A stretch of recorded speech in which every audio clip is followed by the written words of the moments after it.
Welcome to Greek Verse a Day. Today we're translating Revelation 2:17. A little bit longer of a passage again this time, but this first sentence we've seen before. So really it's like we're just this is the new material right here, which cuts down on it a little bit.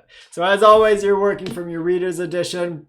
We'll read through twice, give you some chance to translate. I'll jump in with commentary and translation. So let's start with our slow reading here. Ha ekon us akusato ti ta pneuma lege tais ecclesiais. To nikonti doso auto tu mana tu kekrumimnu kai doso auto sephon lucain kai epi tain sephon anima kainon gegramenon ha udes oiden e me ha lambanon. One more time, a little bit faster. Ha ekon us akusato ti ta pneuma lege tais ecclesiais. To nikonti doso auto tu mana tu kekruminu kai doso auto sephon lucain kai epi tain sephon anima kainon gegramenon ha udes oiden e me ha lambanon. All right, a little bit longer one here, some sort of convoluted syntax, but nonetheless, I encourage you to make what you can of the translation here. And in the struggle of trying to figure out John's syntax, you are learning things, I promise. So go ahead and pause, take a moment or a few moments to translate what you can here. All right, so as I said, this first sentence we've already seen before, so we're going to run through it really quickly. We have the participle that's a substantive, the one having. What they have is ears, the object of the participle. And then the main verb in this sentence is akusato, the command to hear. So let the one who has ears hear. And then what is heard is this sort of indirect question. What the Spirit's going to be the subject. Lege is going to be the verb. What the Spirit says, tais ecclesiais, to the churches, the indirect object in the dative case. And then moving on to what the Spirit says to the churches, we have to nikanto doso. So this doso is going to be our main verb in the sentence. Can you tell me, take a guess here. I'm going to give you two options. Is this a omega verb or a me verb? That's right. It's an omega. No, it's a me verb. Excuse me.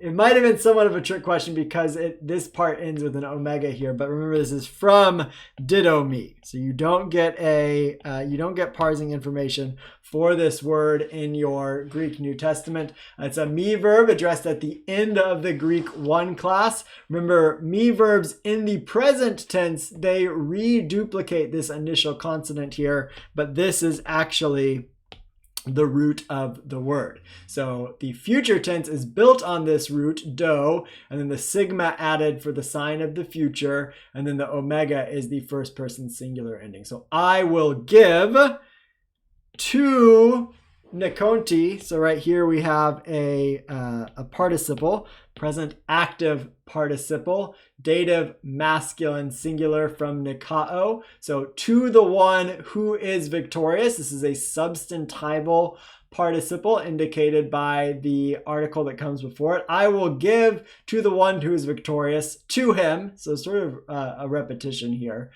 To him, auto is referring back to this, which it matches in gender and a number, and in this case also in case. I will give to him, to manu, to kekramenu. So this part's a little bit confusing. So we would like something in the accusative case right here. So we have the indirect object.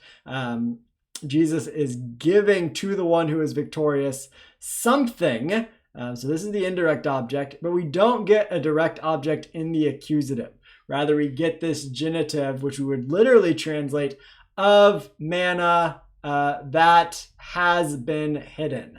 So here we have a genitive participle that's matching and giving us more information of manna, so has been hidden. And so the reason that we have a genitive here is that the sort of accusative object is assumed to be before the manna. So I will give to him some of, or part of, or something from. So this genitive, it's what's often called a partitive genitive or a genitive of source. So there's something from which, from the sort of the content of the manna that has been hidden, that's being given a piece or a part, which is why it's called the partitive genitive. A part of the manna is being given, and that part is assumed right here as something in the accusative case. So I will give to the one who is victorious part of or some of the manna that has been hidden. Kai doso, again, a repetition of doso, and I will give to him, so another thing's being given, a sephon lukon. So here we have, you get a gloss, I believe, or you get an entry for each of these in your reader's edition. A stone white, or a white stone. So this is an attributive adjective, even though it doesn't have the article before it, because it's indefinite. We've seen John do this so many times in Revelation so far, where we have a noun that comes first, the adjective that comes after it, without an article. A white stone. So sephon is actually a feminine word, even though it has this second declension on ending. If you look over here, tain, sephon, tain, this is giving us the parsing information, accusative, feminine, singular. So very clearly here we know that this is going to be feminine. When you first see it, you might not initially think feminine because it's second declension, which we normally associate with the masculine. And I will give to that one a white stone, and Kai and epi tain sephon, and on the stone, anima kainon. A new name, gegramenon, has been written. So another participle here that's matching up with anima kainon, a neuter accusative singular, has been written, and then a relative phrase coming after it that's describing the new name that has been written. The new name has been written. So in this case, because it's a neuter, we're going to translate the relative pronoun which. Which udes, this is a nominative. We've memorized this from vocabulary as no one. It's the subject of, sorry, I should put a box around this, not a line there. It's the subject of the verb oiden, knows, which no one knows, ame. So literally, if not, or we can also translate as except in English, except ha labanon.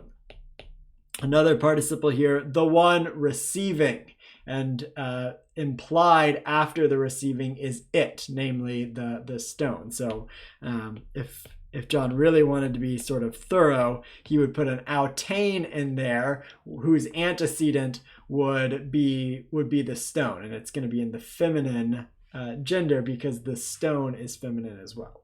So let's go ahead and put this all back together. The one having ears, let that one hear what the Spirit says to the churches. To the one victorious, or to the one who is victorious, I will give some of, or a piece of, the manna that has been hidden, and I will give to him a white stone. And on the stone has been written a new name, which no one knows except for the one receiving it.